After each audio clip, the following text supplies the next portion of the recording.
In the winter of 1775, on the shores of a frozen lake in upstate New York, a 25-year-old man stood staring at 59 cannons half buried in snow. He had no military training. He had never led an army. He was, by trade, a bookseller, and yet in his hands lay the only real chance the American Revolution had to survive the coming year. What he was about to attempt had never been done before, not across 300 miles of forest, ice, and mountain, in the dead of winter, with no roads built for the job. If he failed, the siege of Boston would collapse, and the fragile dream of American independence might die before it ever truly began. This is the story of how a fat, self-taught 25-year-old shopkeeper became the man George Washington trusted more than almost anyone else alive, and how he pulled off one of the most impossible logistical feats in military history. To understand how Henry Knox ended up on that frozen lake, we have to go back further, to the streets of Boston more than a decade earlier. Henry was born in 1750, one of 10 children in a struggling Scots-Irish family. His father, a shipwright, abandoned the family when Henry was just 12 years old, leaving him to become the man of the house almost overnight. There was no time for childhood. Henry left school and took a job at a bookstore, not because he loved business, but because books were the only doorway available to a boy with no money and no formal education. What happened next quietly shaped the destiny of a nation.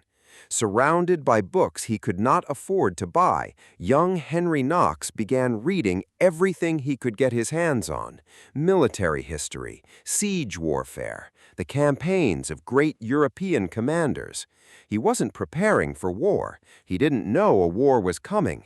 He was simply hungry for knowledge, for meaning, for something bigger than the poverty around him. By his early 20s, Knox had saved enough to open his own bookstore in Boston, which quickly became a meeting place for British officers and colonial intellectuals alike. It was there, among the shelves, that fate placed a woman named Lucy Flucker into his life, the daughter of a loyalist official, a woman whose family stood firmly on the side of the crown. Their romance defied class, politics, and the growing storm dividing the colonies. Lucy's family despised the match, but she chose Henry anyway, a decision that would place both of them on the losing side of her own family's world and the winning side of history.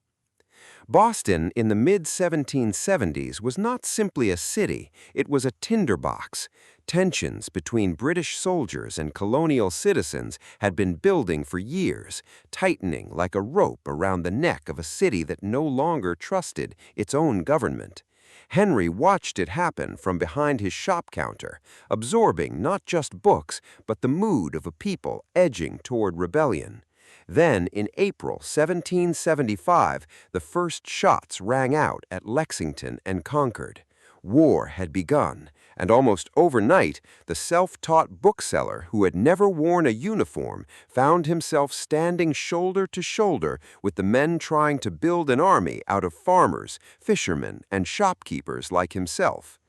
By the time George Washington arrived to take command of the newly formed Continental Army outside Boston, the situation was desperate. The Americans had surrounded the city, but they lacked the one thing that could actually force the British out: heavy artillery. Without cannons, the siege was a bluff. The British Navy occupying Boston Harbor knew it. Washington knew it too. And so, when a young, untrained bookseller stepped forward with an audacious plan to travel to Fort Ticonderoga, seize the abandoned British cannons there, and haul them back across the frozen wilderness of New England in the middle of winter, most seasoned officers would have laughed him out of the room. Washington didn't laugh. He said yes. What followed has since been called one of the greatest logistical achievements in American military history.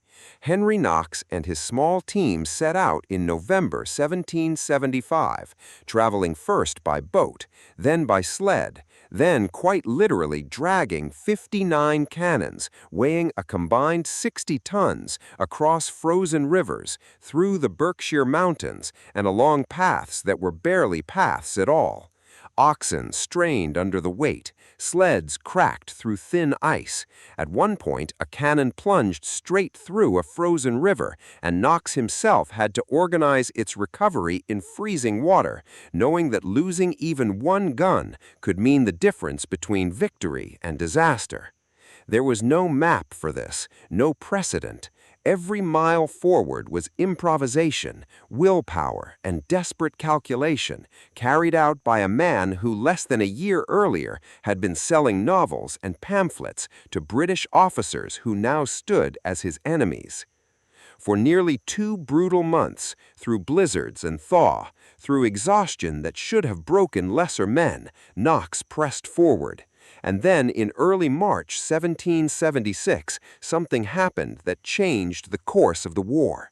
Under cover of darkness, Washington's men hauled Knox's cannons up onto Dorchester Heights, a position overlooking Boston Harbor. When the British woke the next morning, they saw what should have been impossible.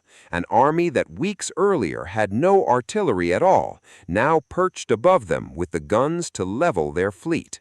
The British commander, General Howe, reportedly said the rebels had done more in one night than his own army could have done in a month. Within days, the British evacuated Boston entirely. The city was free, and the impossible journey of 59 frozen cannons had just tipped the balance of the entire Revolutionary War. But this was only the beginning of Henry Knox's story, not the end. He would go on to serve at Washington's side through some of the darkest and most pivotal moments of the war. The desperate crossing of the icy Delaware River on Christmas night in 1776, the brutal winter encampment at Valley Forge, and the final decisive siege at Yorktown, where his artillery helped bring about the surrender that effectively ended the war. Along the way, Washington's trust in him only deepened. This was no longer the untrained bookseller who had talked his way into a mission nobody believed in.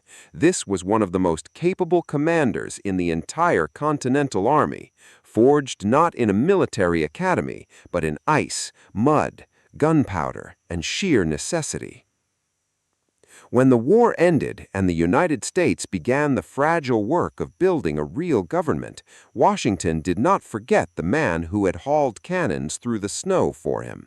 He appointed Henry Knox as the nation's first Secretary of War, a role in which Knox would help design the very foundations of the American military, including its earliest approach to the Navy and its policies concerning Native American nations, policies that were, at times, more measured and more willing to seek treaty and diplomacy than many of his contemporaries, even as the broader trajectory of American expansion would go on to cause immense and lasting harm to indigenous peoples, a complicated legacy that deserves honesty, not simplification. Henry Knox died in 2006, still remembered by those who knew him as a man of enormous size, enormous intellect, and even greater loyalty. He never forgot where he came from, a boy without a father, without money, without formal schooling, who taught himself the art of war from the pages of books he once could not afford to own. His story asks a question that still echoes today. How many ordinary people, standing quietly behind counters, in classrooms, in workshops, are secretly carrying inside them the exact skill the world will one day desperately need? Henry Knox did not wait to be chosen. He simply stepped forward when no one else could, and in doing so, helped drag a fragile, freezing revolution across 300 miles of impossible winter and into the pages of history.